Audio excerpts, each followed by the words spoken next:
Ladies and gentlemen, we are back, and it's been a little while. We were off last week due to FETC, the Future of Education and Technology Conference in Florida. I was out there all last week meeting with teachers, administrators, IT people, librarians, everybody who's interested in anything to do with media, video streaming, and video in the classroom. So that was a really fun show. I had a great time, but that did mean I was unable to do a live show here with you in the studio.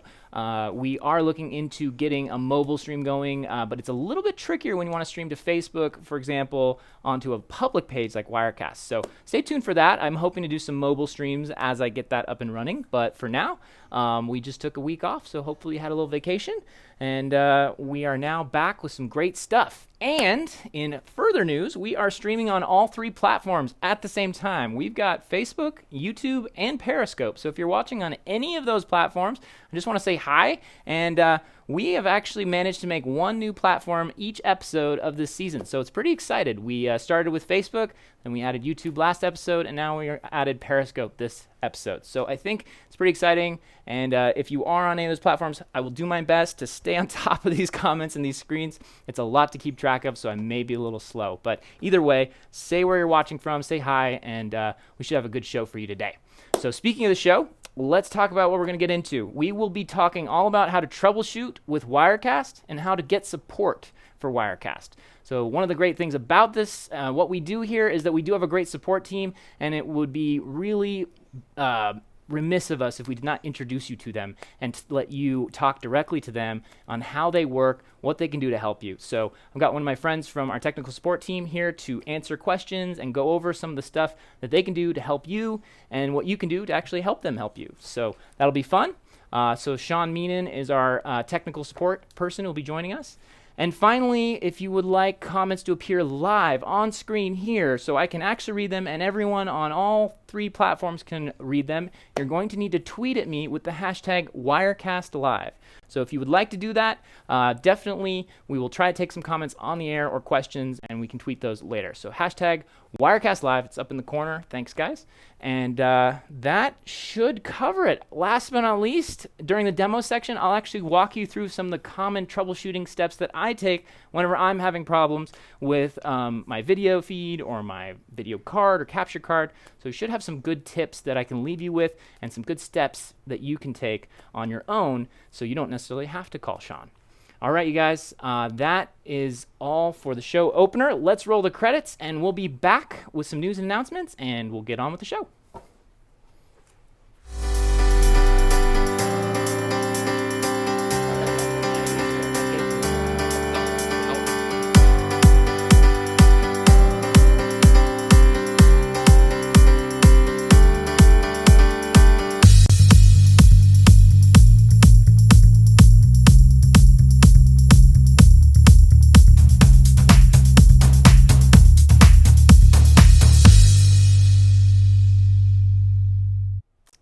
Welcome to the third episode, or the 31st, if you've been counting since the very beginning, of Season 2, Wirecast Live. We've been hard at work since we took a break last week to get the show even better for you this week, and we've got a lot coming on the show. So there's going to be a lot of stuff coming up. I'm going to be talking about some news and announcements, and then we're going to be interviewing Sean. So first of all, things that you want to know that are coming up.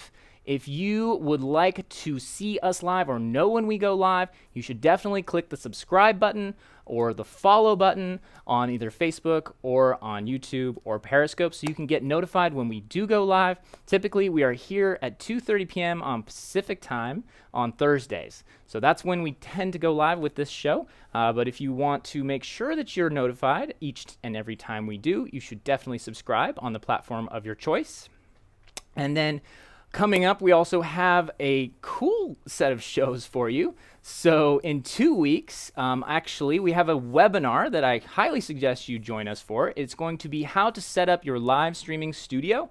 And I'll be covering the tools and the sort of techniques that you might need to set up a similar live streaming studio like the one I'm in right now, and some of the lessons that I've learned and we've learned as a team along the way. Hopefully we can keep you from stepping into some potholes as you set those up. And then we also have one of our goals on this show is to bring on really interesting guests from week to week, and we are constantly booking people to appear on the show. So if you do have some suggestions, or you know someone who you think might be a good fit to come on the show, please send them to us. You can email or tweet at us at Wirecast, or tweet at us at desktop sales at telestream.net. Either way, we'll get the information that way. But coming up next week, we have Derral Eves. He's going to be a great guest. I'm really looking forward to that show. On February 16th, we'll be interviewing Dave Basulto from iOgrapher. And then after that, on the 23rd, we'll be interviewing Eric Norell from AJA Video, which we'll be talking all about capture cards. So there's lots to find out in the upcoming shows, particularly of some of the devices and other things you can use with Wirecast to make your live streaming and video experience even better. All right, so that covers it for news and announcements. I'm going to check in with the comments, and then we're going to get started with our interview for today. So you guys, I just want to make sure that everybody's tracking, that you're hearing everything okay, that I'm getting all the Facebook and YouTube comments. VR Vizio, he's got some great questions. I see you've got some good ones. Maybe we can cover those during the Q&A at the end. Jeffrey Coltrane, welcome. Carlos from Phoenix, good morning, welcome. A couple people coming in from Minneapolis, all over the place. Good to see you guys. Thanks for joining us. And as I said, I think earlier in the pre-show, all the way from Scotland, Saz.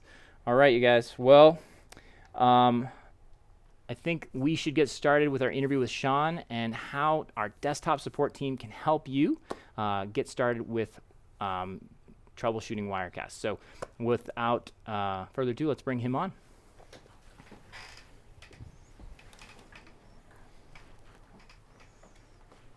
Sean, welcome. Oh, welcome. Glad to be here. Welcome back. Thank you. I think we have some good stuff we can cover for folks today. Okay. And one of the things that comes up a lot are how do people get in touch with support? What are the different ways that if somebody's having trouble that they should reach out to you? Well, we try to make it as easy as possible, so we have a few different options. Primarily, we can go to the telestream.net website and submit a support inquiry. Mm-hmm. From there, it is sent to our support team. Okay. And it is assigned to a technician. We try to get back to everybody in a timely manner. And another way is also a separate program that is part of Wirecast called the Support Assistant. You can submit both a trouble ticket, which also includes system information, which gives us more details to help try and troubleshoot your issues. We also have premium support, which is primarily used for phone support, but also gives priority to these cases as well. Yeah, I think we should get into premium support versus regular support. What do people get when they buy Wirecast, or maybe they're just testing it out? But if they actually need to reach out to you, and let's say they just have a question, is there a way, do you guys answer on social media, for example? Yes, we do, actually. That is correct. So if somebody tweets it at Wirecast, they should be able to reach you? Yeah.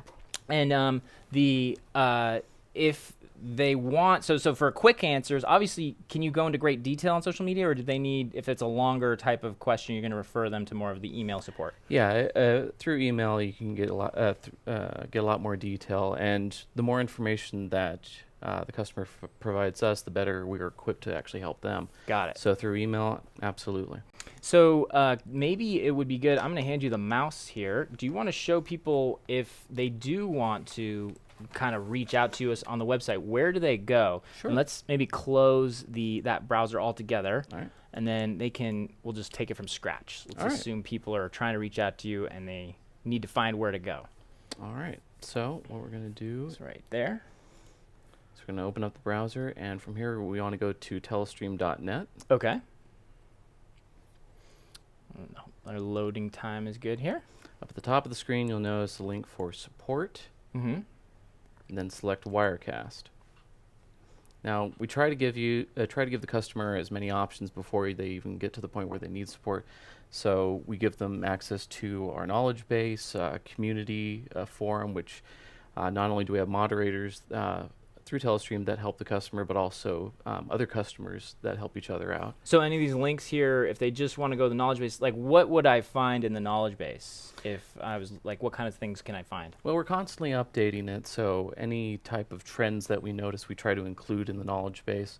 So things like audio being out of sync, dropped frames, but also things as far as supported equipment. Basically, it's a search engine, so 9 times out of 10, you're usually going to find some information to help you along. If not, we have other things to help out. Do you want to show folks what the knowledge base looks like and how it works real fast? So by clicking on the knowledge base, it'll take you to the search field right here. There's going to be some more popular results up here, and also gives you options to different products. Obviously, we're focusing on Wirecast. And from here, you can type in just a general description, usually just like a word or two. So say like, just like cameras. All right, supported cameras, GoPro, IP cameras, USB cameras. That's cool. Yeah, we try to, like I said, we try to update it as often as possible to give customers, the ammunition in order to actually troubleshoot the issues on their own. But that we're also here to help out if they can't figure it out. If they can't find what they need. Yeah. So let's maybe cover that scenario. So let's say I've looked in the knowledge base. I haven't found exactly my problem or the solution to my problem. What do I do next? Okay, so from the knowledge base, we also have the community forum. Community forum. I can ask other people. Yeah, absolutely. Okay. Other people who may have similar problems, who have come across it before, where they're able to actually figure things out on their own, as well as our own moderators on there who may be aware of certain trends, and they're able to actually post their responses as well. So you'll notice up at the top, there's a little magnifying glass here, and you can type in something specific, like I don't know. You yeah, let's go capture card. Okay, so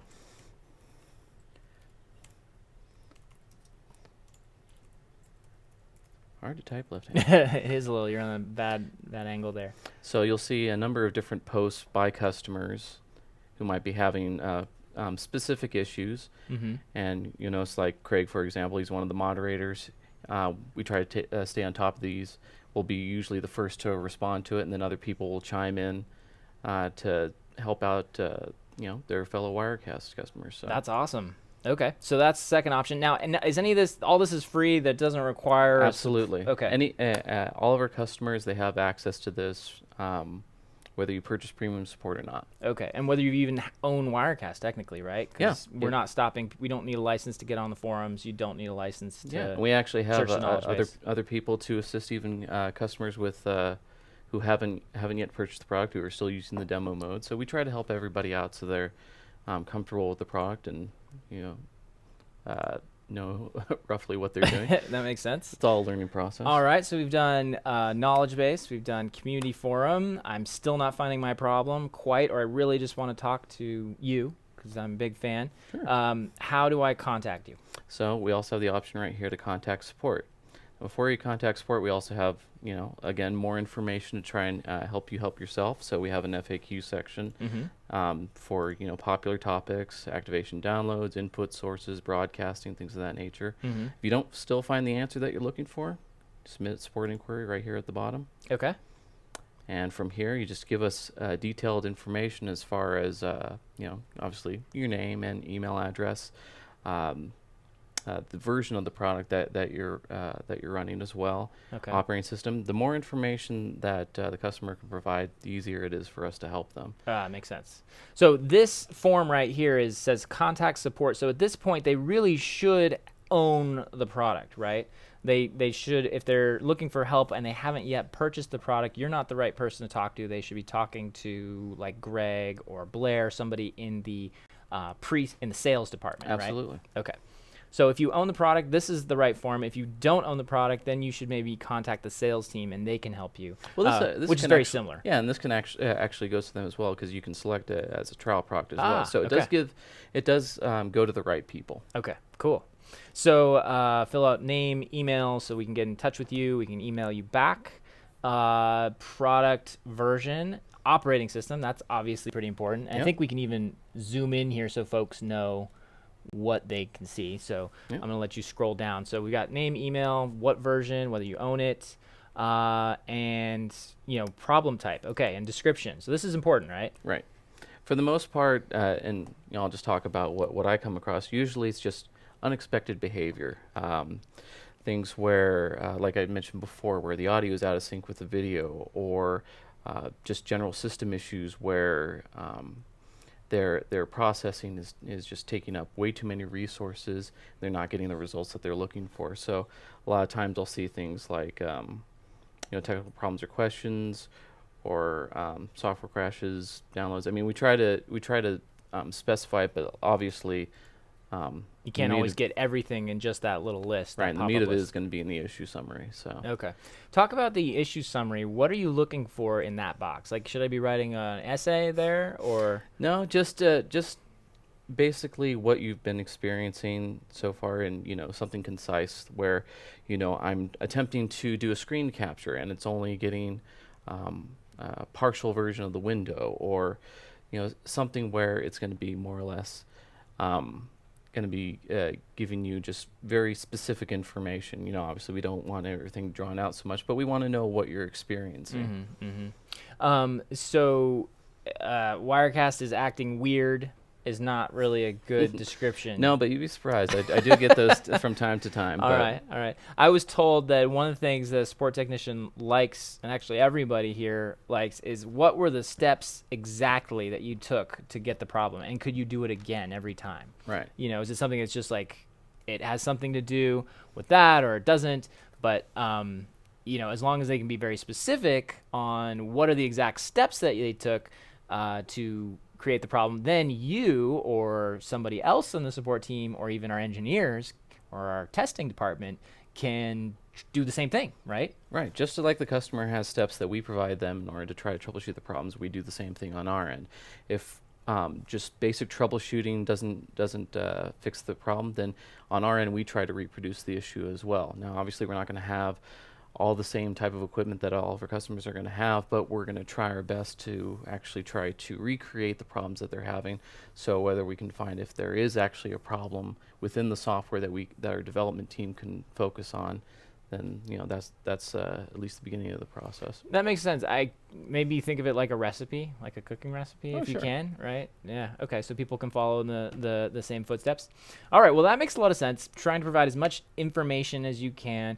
I noticed one thing that happens a lot that when I was working on the sort of the sales side of things is that people often would leave out critical details about their computer. Often it's really nice to know how much memory they have, Sure. How powerful, if you can find out what motherboard you're using, what graphics card you're using, and if there's any other equipment you plugged into the computer. That's always good to know too sometimes, right? Yeah, sure. And not everybody's going to know how to find that information. So if you're giving me just a brief description, I can kind of guide you through how to actually find that information on your computer, whether it be a Mac or a PC. Got it. So we talked briefly about premium support. Let's go back to the page here and look at the section at the top, because I think we skipped over that, and I think that's probably a good time to talk about what premium support is and why that's on the top. Okay. So we'll scroll back up here. You got to zoom out. Yeah, so you just hold the control key, and you can just use the wheel. All right, so this right here at the top says premium support, and I have purchased premium support. What is premium support, Sean? Well, premium support, like I had mentioned before, gives priority to the cases that are submitted to us, whether they be by email or over the phone or even through social media. Phone support is one of the main benefits for premium support. So you can talk to a technician directly. Also, while talking to a technician, we have the availability to remotely access your computer to kind of see what you're experiencing and what problems they're encountering, so we can kind of take over. Sometimes it's just a lot easier than trying to have somebody describe to you what the problem is. Right, by email back and forth, that can be a little frustrating. Yeah, absolutely. Okay. Now, can you actually remote in and help people remotely? Yeah, absolutely. Okay. Yeah, so we tend to use a program like TeamViewer to remote into customers' computers, and we're able to take over their system, obviously with their permission, and kind of walk them through This also is a good teaching tool as well, so they can troubleshoot any issues in the future, or if it's just a question on how to use the product specifically for different types of events or different type of equipment use. I mean, like I said, we don't know everything about every piece of equipment you might be able to incorporate into the program, but we try to do our best to help out. That's a good point, and I'm glad you mentioned teaching and learning how to use the program. Now, if somebody is just really a novice and they're lost, they don't know how to use the program, should they be contacting support? Is that your function? Do you teach people how to use the software? Not precisely, no. I mean, we do have as many resources as we can put out there, so our knowledge base, our community forums, our webinars, and things like that, to actually help customers try to figure out how to actually use the product. We also have the user guides online, so they can download the manual and thumb through that. Our primary focus is to help with troubleshooting unexpected behavior, things that things that are not supposed to be happening. Got it. Also, the resource tabs help out with just generally teaching the customer how to use the products. Yeah, the resources tab. Now, again, we could go back here to the website because we really do try to put it all right here for you, whether it's the knowledge base or the forums or actual training resources, because there's this link right here, training resources, right? Yep. So do you want to take us there? Sure. We can zoom out if you need. Sure. It's a little crazy. So we've got demos and tutorials, and that's kind of my job. That's kind of the sales team's job. We work on those often together. Right. Okay. And then if you guys are finding something that people often don't know, then you'll tell us, and we try to make some sort of a video or a tutorial to help people, right? Right. I mean, the idea is we want to get people to where they want to go. So if we can't necessarily help them directly, we try to point them in the right direction. Makes sense. And, it never hurts to ask, right? So if people have a confusion of where they should go or where do I find support, training, you can point them at maybe the right video or something like that to help them get started. Right. I mean, overall, our primary function is just to help our customers. Makes sense. All right. What do people do if they just purchased the product but they didn't purchase premium support? Do they get a period of time for premium support? Correct. Yeah, there is a 30-day period after they've purchased the product where they can actually call in, speak to a technician directly, similar to premium support, and we also do remote access as well. So yeah, you get that 30-day period. It's sort of, I guess you could say, a trial period after purchasing the Wirecast product to actually test out premium support and see if it's worth something to have a year subscription to. Cool. Well, guys, was that helpful? I think that we really covered a lot right there. Is there anything that you want to ask Sean while he's here about support or premium support and how it works? If there was anything we didn't cover, now would be a great time to just throw a comment in there. Or if there's any tweets, just send it to us with #WirecastLive. We'll put them on the screen. That's probably the easiest way for both Sean and I. Otherwise, we're reading tiny comments on these Facebook. We're kind of like trying to pick them out. So hopefully, you just tweeted us #WirecastLive and you have a question for support or Sean. Meanwhile, Sean and I will just take a moment. We're going to scroll over these and see if we can find any comments regarding what we just covered. All right. So VR Visio says thank you. And we do have, if we can move the door there real fast, we're having trouble seeing that. It's no problem. It's not big. There, that's good. So Alfredo, question is, will Wirecast work on an i3 PC machine with 8 gigs of RAM? Good question, Alfredo, and great use of the hashtag. Well, as far as that's concerned, usually an i5 is going to meet the minimum requirements. If you have specific questions as far as what technical specifications are required to run a Wirecast, that's also available on the website. Okay. In that instance, you would actually go to the Buy feature and select Wirecast. Just go to the Wirecast section, and I think right under specs, actually, if we go right here. There it is.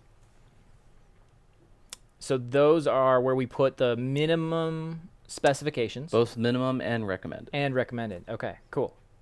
Yeah, I always say, I think, Alfredo, to be quite honest, an i3 is probably not going to handle it. Well, but and it really does depend on, what quality you're going to be producing. Right. I mean, an i3 might be okay for like 480. right. But if you want to get into high definition, like 720p or Yeah. 1080i, you're definitely going to That's a really good want point. a better processor. Standard definition and high definition require a lot of different amount of horsepower in your computer. So, good point about that. And then I also would recommend, at least a quad core, because if you do want to get into those higher bit rates, Facebook live streaming is a good example. It's not the most intensive. It's 720p. Sure. It's 2 megabits per second. It's not a huge stream, but it's still a quad core processor. This little guy right here, the Mac Mini that we are driving all these web pages on, is just it's an i7, but it's a dual core, and it struggles with anything beyond a single HD stream. And honestly, if you add too much to it, it really bogs down. No, that's a good point. Absolutely.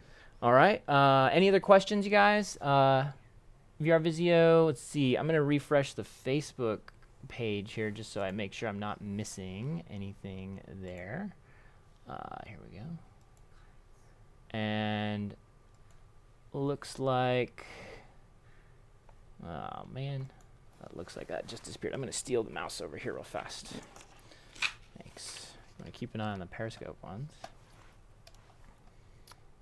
There we go. All right. So looks like we got Abu Youssef Wirecast answered that. That was a great question. What is the best way to bring in Facebook comments into Wirecast so that I can read them? We did cover that on a previous episode, Abu, so you can check that out on how to bring in Facebook Live comments. It basically comes down to screen capture right now.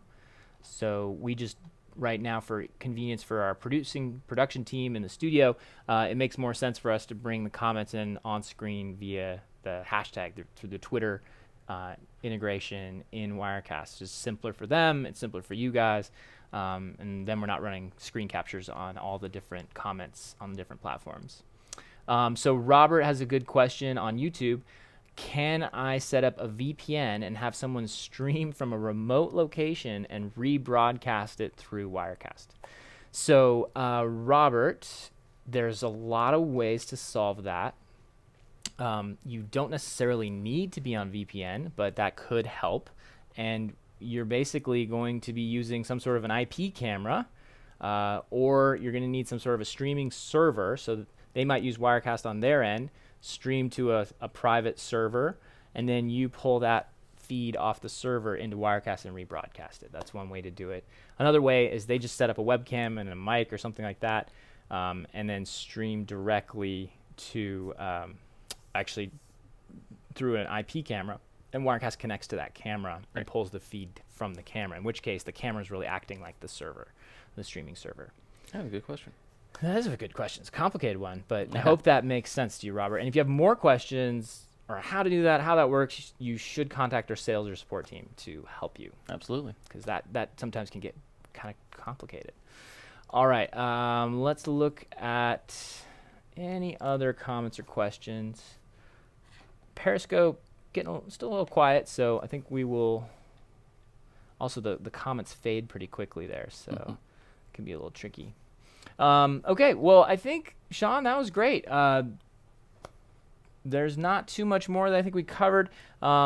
Really comes down to we're here to help, right? Absolutely. And as long as you give as much information as you can to Sean and his team, they can better assist you. Right? We have a good team. We do our best, and, that's what we're here for. Yeah, I think that's one of the cool things about Wirecast in particular is you guys standing by to help back up our customers, because really without Sean and the rest of the technical support team, it just, when you buy something, if you don't know that people like you are there to help and standing behind the product, then it just makes everything feel a little scarier for folks. But knowing that you guys have their backs and are there if they have questions, I think is a real safety for people in their mind, and makes it maybe a little easier when they spend money on Wirecast or a Telestream product, right? Yeah, we've all been there. We've all been there. All right. Well, Sean, thanks for coming on the show. Thank I you, really Andrew. appreciate it. Hope to have you on again soon. Absolutely. Thank you. All right. Well, Sean is going to just de-mic here and head back to his desk, I guess. And then we will be diving into our demo part of our show. Once again, Sean's first appearance on WirecastLive and maybe live streaming internet TV ever. I don't know. I have to check with him there. But he did a great job, and we were really glad to have him with us. So I hope you guys really enjoyed my talk with Sean.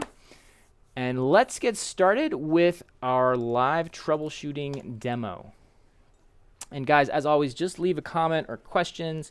I'm going to try, like I said, it's a little tricky for me to monitor all of them. I don't think I'm the best at that. I know, for example, some people that would probably be better at watching all the comments.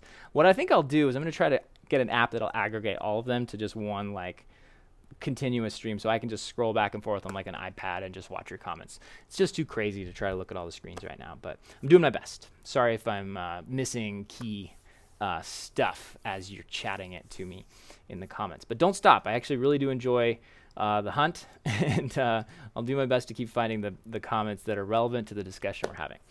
All right, with that in mind, I'm going to show you my desktop, and I'm going to pull up Wirecast, and we're going to talk about some basic steps that I do when using Wirecast to troubleshoot it. What should you do if you're having trouble with, say, your camera? What should you do if you're having trouble with a document? Something's not behaving correctly. What are some steps you can take? All right, let's go to the desktop and just look at this now. So the first thing that you'll notice here is when Wirecast is open, if you had a crash, this is actually a really good example here. So this is a message that appears if Wirecast shut down or the computer shut down unexpectedly, the power went out, something like that. You'll get this message that basically says, hey, looks like Wirecast didn't go through the closeout procedure when it was being shut down.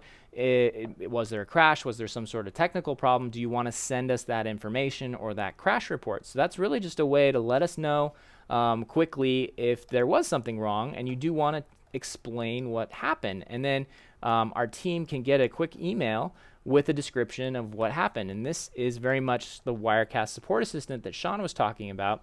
And you can, again, just if you have an existing case number, you can even create a ticket here. This is all good stuff that I think Sean and we wanted to show you, but we got sort of caught up in the website part of it. But this support assistant is another application that's actually on the desktop that's installed when you install Wirecast specifically to send these types of cases and information. So just fill out your name, email, and again, the description here is important. You know, steps to reproduce, you know, and then explain step 1, you know, what you did, step 2, step 3, and so forth. And then when you're all ready, just send us that report. And you can even, if you are already in a case or working with a case, you can actually save the report, and that will grab all the log files and things. Sean may ask you to do this, or the team might ask you to do this in the future. We're going to come back to the support assistant in a little bit because it is really helpful for other things, so I'm going to show you that as well. But let's just move on with my example here. We're going to open a blank Wirecast document. And I'm going to just cover real quick troubleshooting capture cards, troubleshooting cameras, and things like that. So let's say you're trying to add a camera to Wirecast, and you've plugged in your capture card device, and you know, ideally, devices come in 2 flavors. And I really want to talk about the difference between the types of capture cards that Wirecast works with. So as a result, I'm going to first mention this XI HDMI video, XI 100 USB HDMI capture card. So this is what's called a universal or a UVC capture card. And all that means is that if you plug it into your Mac or Windows computer, you don't have to install any software. It just plugs in just like a webcam. Now, a good example is this one made by Magewell. I'm actually going to grab another one here that's sitting on the desk. Let me just run over and grab that. And I'm going to show this on screen real fast. So this guy, if we're going to cut to the camera, I'm going to show you. This is another it's green, so I'll put, it's going to get keyed out a little bit. But it's basically an AVIO. It's just a a capture card. It has a USB cable in the back. On the front, it's got an adapter for an HDMI adapter right there. So this one is made by Epiphan, and it's not really important that you see it. You can go to epiphan.com if you want to check out exactly what it looks like. But the main thing you need to know about this is that it's just a plug and play. You just plug the USB cord into your computer and you plug your camera into the capture card. So I hope that's all there is to it. And then in theory, open Wirecast and it should show up. Now, here's one thing that doesn't always work. Sometimes it does, sometimes it doesn't.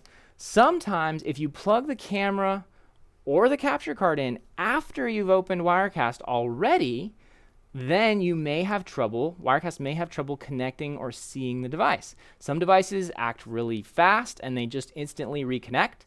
Other devices have a bit of a hiccup or a problem, and it's because they got disconnected. So let's look, for example, at this capture card that I have plugged in right now. So let's go back to my desktop. I'm going to show you this XI100. So you'll see I already had it plugged in and I had the camera plugged into the card before I opened Wirecast. So one of the key important details here is what order did you do these things in? Order of operations.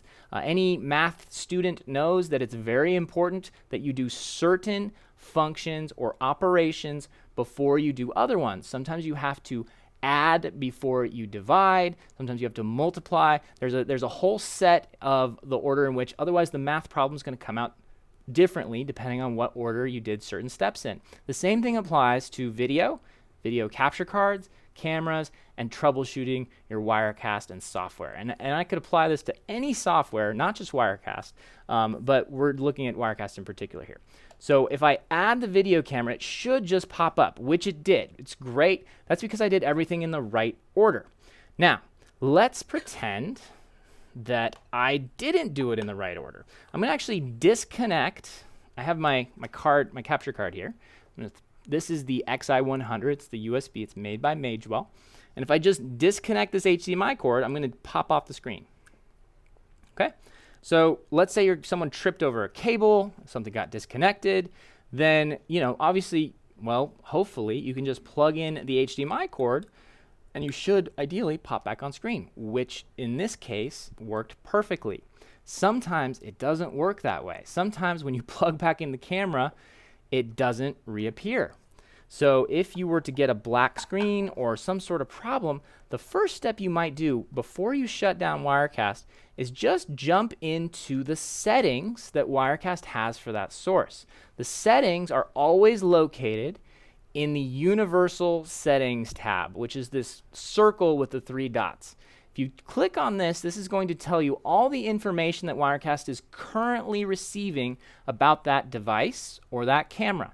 This is going to affect any shots with that device or camera in it. So if I change something here, they really are universal. They are the system device properties. That means it's for the whole system. So changing something on this tab can mean it will impact a lot of different things if the shot is in multiple places within Wirecast or being used in multiple compositions. So that is the first thing. So you're going to see the name. You're also going to see this video delay tab. Have you added any video delay? This is where you would set sync things if you need to slow it down to match the audio. You're also going to see the video settings, which is going to tell you the current frame rate and source size. Now, I happen to know the camera I've plugged into this device is definitely a 1920 by 1080 camera. So I don't want this device coming in as a 1280 by 720. So I would definitely want to change that. And you probably weren't able to see that, but the camera sort of got clearer, a little sharper. Everything popped into focus a little better. Some people will turn on a camera and they're at the really low resolutions and everything looks pixelated or blocky, and that's often because the camera or the device is defaulting to a low resolution. So always come in here and check to make sure that this is matching what your camera is outputting. If your camera and your capture card are not talking together and they're not set correctly, you're going to get some wonky results sometimes. Don't worry too much about this YCBR CR422. This is really color space stuff.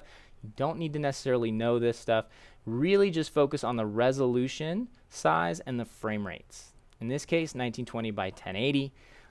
This card is very smart. It tends to just work no matter what it's set to in Wirecast. Sometimes these settings honestly don't have too much of an effect because what the camera is actually sending out, the card just picks up, and Wirecast can't override that in this case, and it shouldn't be able to. So sometimes, this card in particular, the frame rate definitely did drop there to 15 frames a second, so I was able to set that. But if we jump the frame rate back up to 30 frames a second, you'll see it's a lot smoother there. So the frame rates and the resolutions matter a lot. All right, so assuming you've set it to the right frame rate, the right resolution, and you're still having problems with the camera and it's not showing up, it's still, black in this case, well then the next step is to maybe save your document in case you have any other changes. In my case, I didn't really make any changes, but let's just make it Andrew's document. And I'm going to save it on the desktop. Okay, so save your work. If you have work that it's important to keep, quit. And by quitting Wirecast, you really do have to quit it. You can't. Mac and Windows behave a little differently. On Windows, clicking the red X button just closes the program. But on Mac, clicking the red X button does not actually quit the program. It usually just closes the document window. So if I have a program that's open, a good example here is Safari or a browser. On a Mac, clicking this little red X button actually doesn't quit Safari. You can see it's still open here. It's still an actively running application. That's the same case with Wirecast. If you close it using the red X, you haven't actually quit. You really do need to go to the menu, really do need to hit Command Q or use the quit option. Once it's quit, you know the program really has reset, it's really restarted, and at that point you can reopen the document. So we're going to go find the document that I saved. Of course, check your connections before you open it. Make sure your camera is plugged in, the capture card is plugged into the computer, that you haven't accidentally disconnected a cable or anything like that or made something loose. Launch the document that you want to get back into. I'm going to say no on that. And there we are. We're back and everything's working correctly. Again, if it wasn't, I would just jump back into the settings tab just to double check to make sure everything was the way it's supposed to be, which it is. So in this case, everything's working great, right? But this may not be this may not be the case for you because you might be using a different device. It may be a little more finicky. At that point, I would probably restart the computer. If I was still like, okay, everything's working, everything's plugged in, camera's working, everything should be good, I'm going to now restart the computer just to make sure that the computer and the capture card are talking correctly, because sometimes the problem is not on the Wirecast side, the problem is on the driver side with the operating system and the computer, and sometimes the operating system and the drivers get stuck. And they just, no matter how many times you plug in, you've got this card that's kind of in a latent state, and the computer will not see it, any signals coming through it as active. It'll see it as almost like a latent, sort of dormant state, and it gets stuck. So you just have to restart the computer. You actually refresh. So we restarted the software. Now we try restarting the hardware and the computer itself. So that's usually what I would do next. So step 1 is check your settings. Step 2 is restart Wirecast. And step 3 is check your connections and restart the computer. So those are really my first sort of 3 steps. Okay, so if we are still having problems with the camera, or the capture card, and we've tried all 3 of those steps, usually one of those 3 is going to solve the problem if all the equipment is in working order. If it's not, you may have a bigger problem, right? You may have a dud capture card, you may have a bad cable, you may have a bad camera. Sometimes the camera is just on the wrong setting and it's not sending a signal out of the HDMI port. Sometimes those are turned off or going through a different port. So you always want to check the settings on the camera as well. So those are kind of my big tips for troubleshooting a capture card that's not working. This example that I'm showing you here is actually pretty straightforward because it's a UVC capture card, right? It's the it's this guy. This is the Magewell. I can actually maybe show you that a little larger now. So the Magewell, this is the AVIO. This is a UVC capture card. I'm sorry, this is the Epiphan. This is the Magewell. This is also a UVC capture card. And they're just USB 3 into the computer. They're straightforward. They don't get any simpler because they don't require you to install any software. They work with Windows software. They work with the native drivers on the Mac or the Windows platform. All right, the next type of capture card, I mentioned there's another type. That is what's called sort of a, what's the word I want to look for here? This is a capture card that does require you to install software when it comes with it. So it's a manufacturer that has their own software that they require you to download in order to get their devices to work. And sometimes these are really good choices because, you know, you can get, there's different options that come with it when the manufacturer actually doesn't just rely on Apple or Microsoft to do all the, you know, the work, because they can do more custom stuff. They can have more control over the device. Downloading, installing software for a device sometimes is a really good option. And the classic examples of that on at least with Wirecast, the two manufacturers that do this really the most are Blackmagic Design. So this is a Ultra Studio, I'll hold it back a little, Ultra Studio mini recorder, but all their capture cards require use software, so you still need to download it. It's the same software package for pretty much all of them, but this is just the name, this particular device that they make. It's a little capture card. It's HDMI and Thunderbolt out the back. So this guy is about 4 or 5 years old now, so it doesn't necessarily keep up with all the latest cameras, and I don't know if they've launched a 4K version yet of this, but if they do, then that will be more up to date. But it does require you to download and install software. The other manufacturer is AJA, who we're actually going to be having on the show in a couple weeks here. Eric Norell, who used to work at Telestream, in fact, will be on the show, and I'll be talking to him about AJA. And they also require you to download software to get their devices working with Wirecast. But let me show you what and where and how that works. So let's say you bought a Blackmagic card, you bought an AJA card. What do you do to get it working first? So let's go back to the desktop here.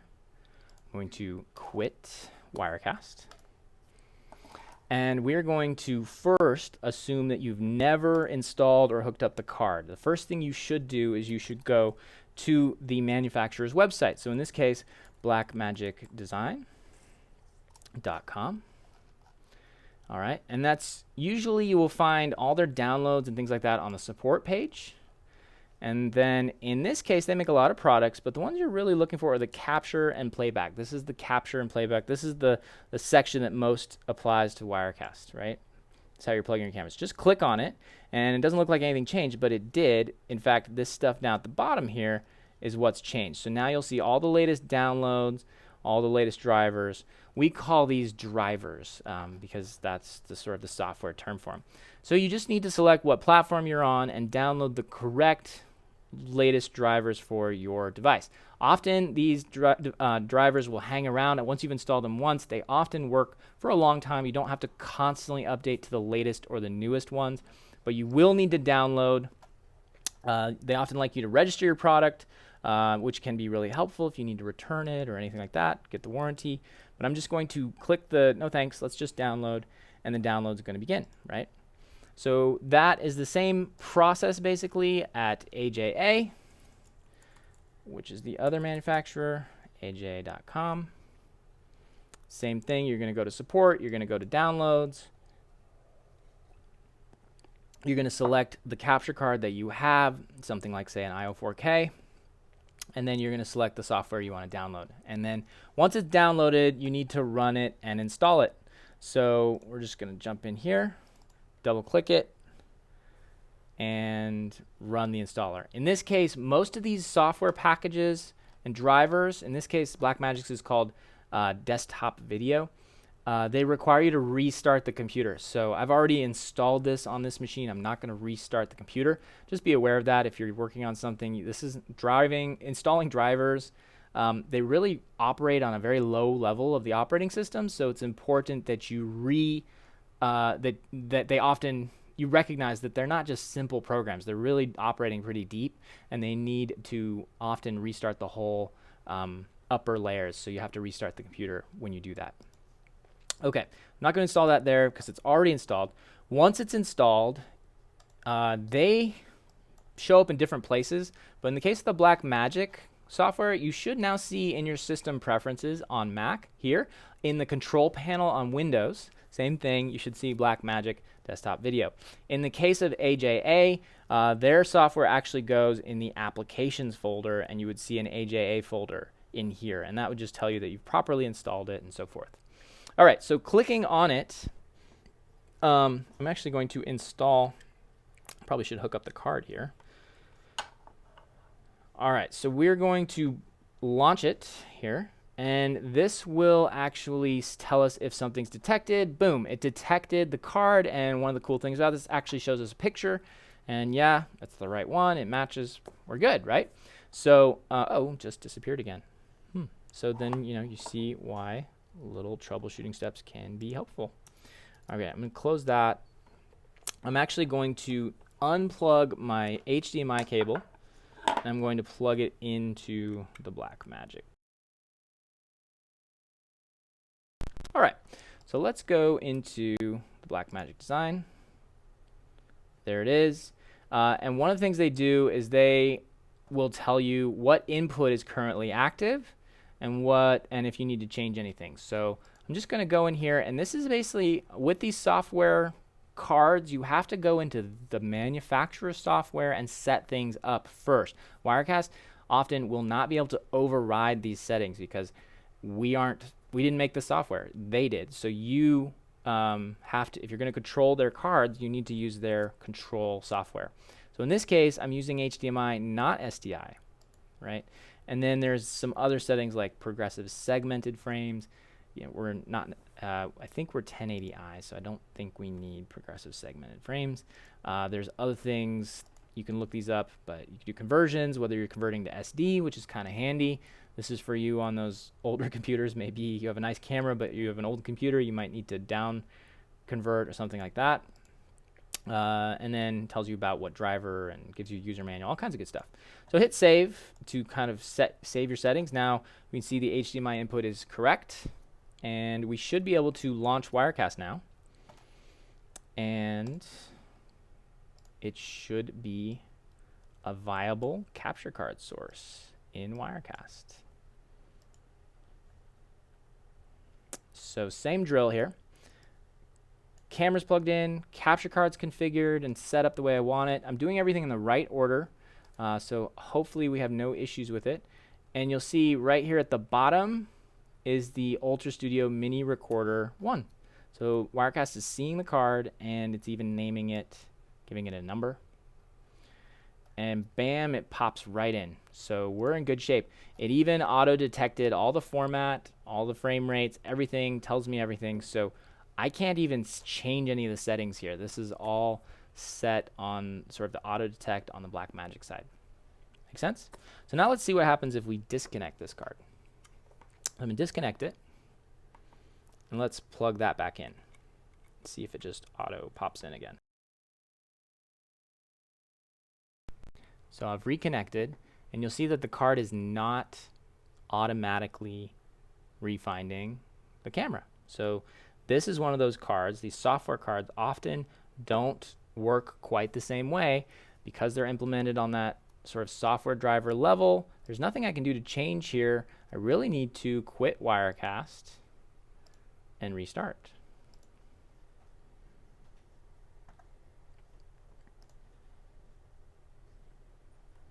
So to restart here, open it up, and that should hopefully do it when we add that device back in. And there it is. So that's just a simple troubleshooting step. You can see we got disconnected there. The card wasn't refinding the camera signal, and we had to restart the Wirecast instance to get that card to be to recognize the camera signal again, that it was back on. So that's just basically it, and then we go back through those steps.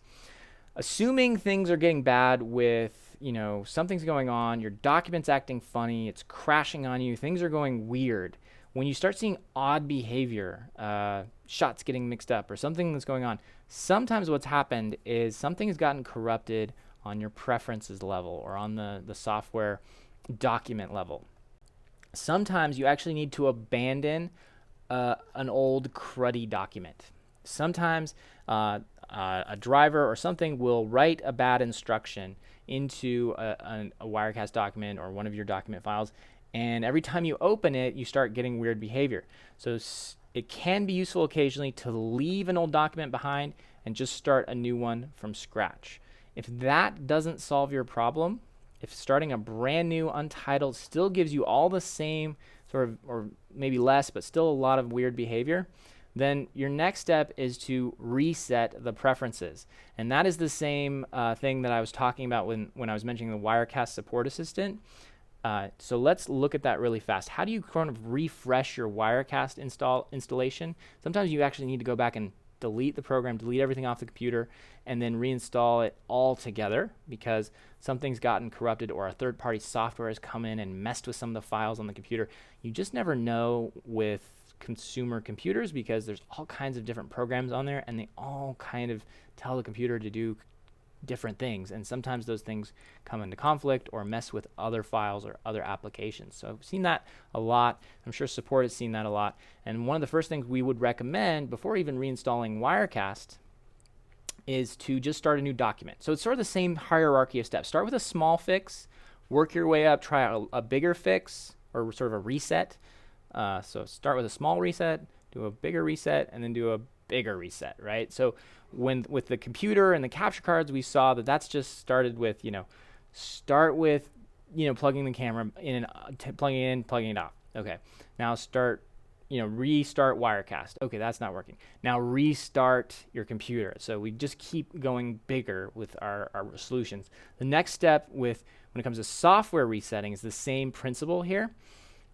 If your documents are acting funny, things are crashing on you, try a brand new document nothing you've ever opened before. Try a new one. If that's not working, try resetting your preferences. So I'm going to show you where that is.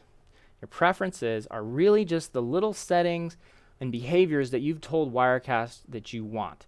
And where you set those up, and again, just so you know where those preferences are, I can show you that. They're located in your file menu. On Mac, it's super easy. Preferences, very common. That's all this stuff. It's things that sort of on the high level, every time you open Wirecast, it's going to do this, this, and this. There's just a file that's sitting on your computer. It's basically a little set of instructions telling it, I want this on, I want that off, I want this on. And sometimes that can mess with how Wirecast behaves. So resetting that can be important. So we're going to go to our reset button, and that is actually in the help menu, and it's in the send support information. This is the launch Wirecast support assistant, and that is where there's this handy button called reset preferences. Really what this does is just trash a file on your computer, your preferences file. So you may have to reset some of those preferences up, but that's not a big deal. It doesn't take very long time. Click that, and what it's going to tell you is actually you have to close Wirecast before you can reset the preferences. So don't close the support assistant. They're different programs. So come over to Wirecast and quit Wirecast. Then click OK. I closed Wirecast. Now try resetting them. Boom, it's going to pop up this new message. Preferences have been reset. Okay, so you've reset your preferences. And now opening Wirecast, boom, or your document should be all good, right? If that is still having problems, brand new documents are still having problems, your old documents are having problems, all that is still occurring, you may need to do a total wipe and reinstall. Sometimes in the case of viruses or malware, you've got a really big problem on your Windows side of things, and that can require you to actually, as you know, reinstall your whole computer, your operating system. And I really hate to see that, but that's usually not because of our software. That's it's almost always the case. I haven't really seen it be because of ours. It's because of something going on their Windows level, and they need to actually reinstall Windows itself or Mac OS itself. That's usually the most extreme case. But the one that our support team would walk you up to is reinstalling Wirecast and wiping those files. I'm not going to go through that now because that's a bit of a bigger thing, but I did show you how you can reinstall, sort of start a new document, then reset your preferences, and then you might need to reinstall Wirecast. And if you do need to do that, there's steps on how to do that on our website, or our support team can help you with that. Whew. Okay, lots to cover. I think that should get through it all. Hopefully that was useful to you guys. I really did. Sean and I walked through a lot, but this was a troubleshooting episode, so there's a lot to cover. And there's, of course, other things that we could talk about when it comes to troubleshooting and getting Wirecast to work correctly. Real quick, I want to check in with your comments and your questions. While I'm doing that, I want to throw up the subscribe card, so let's throw that up there. Don't forget, if you do want to see more episodes, you can follow us on Twitter. You can watch more episodes on YouTube or Facebook, and you can even follow us on Periscope as well. And I'm going to just look at some of your comments here, make sure that everybody's good. Everything's copacetic. Blue Streak says, thank you. TPS Media, good luck with your first Facebook live stream tonight. That's awesome, dude. If you're having issues, how can you quickly get support? We're here Monday through Friday, 8 to 5 p.m. Our support team, they got families, they got people to get home. We don't do 24-hour support. So if you're doing shows after hours, just, do your best. Tell us what happened. Document it if things are going wrong. See if you can, if it's a problem that you can reproduce every time. And then, write a case or talk to us in the, between 8 to 5, Monday through Friday Pacific time. Is it possible to capture a card source as an alpha mat? Yes. So you're wondering, can you just bring in some sort of source with an alpha channel? It's a pretty good question. I think that I'm not sure that alphas get detected on the hardware side of things. I need to check on that. Wirecast has chroma key capabilities in it. I don't think if you pass an alpha channel through a hardware card, if Wirecast is going to see an alpha channel via the card. It might come down to the different manufacturers. It's a really good question. I'm actually curious to find out about that. So maybe I'll have an answer for you on the next show if I can find out. Let me check Facebook here. Guys, you got any questions? I've been kind of giving some love to the YouTube folks. Mario, is there a way to synchronize two web streams I'm picking up without manually guessing the audio and video delay? Looks like you got answered there on the comments. So I don't know if Trevor or somebody behind the scenes was answering that question, but good answer. Without manually guessing. So the only way, other than using the audio video, please. Wirecast, I'm not aware. Yeah. So you would, not really. In Wirecast, there is no auto timestamping, auto checking. That may come at some point, but for now, the sync tool is very much an eyeball it and listen to it and check it and set. And if you need to adjust, you can do that. It doesn't take too long. You can honestly usually dial it in within a minute or two, and you can get the sync really good. So I've never found it to be a huge issue. I wouldn't call it the end-all be-all of sync solutions, because it's not going to timestamp every source, track them by frame. That would just require a lot more processing, a lot more implementation from our engineers. I'm not saying they'll never do it, but for now, the way synchronization works in Wirecast is really good, and it works pretty darn well. And you can usually get it done.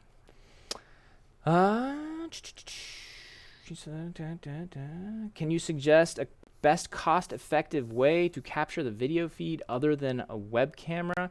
A web camera is very good. Alfredo, I'm going to take that question in just a second. This one comes from Abu. Looks like you got a question there in the comments, so if you're on Facebook, you can read that. But webcams are great. If they're very cheap, they're affordable, you can get usually a pretty darn good signal out of them. They're like $100. Otherwise, you're looking at something like these mini recorders. You could, your iPhone with our free web app, Wirecast Cam app is really cheap. So if you already have a phone, it has to be an iOS device, iPad, iPhone, but that's a free camera right there. You already have a camera in your phone, so just on your Wi-Fi, that might be your next cheapest way. After that, it's like a capture card kind of thing.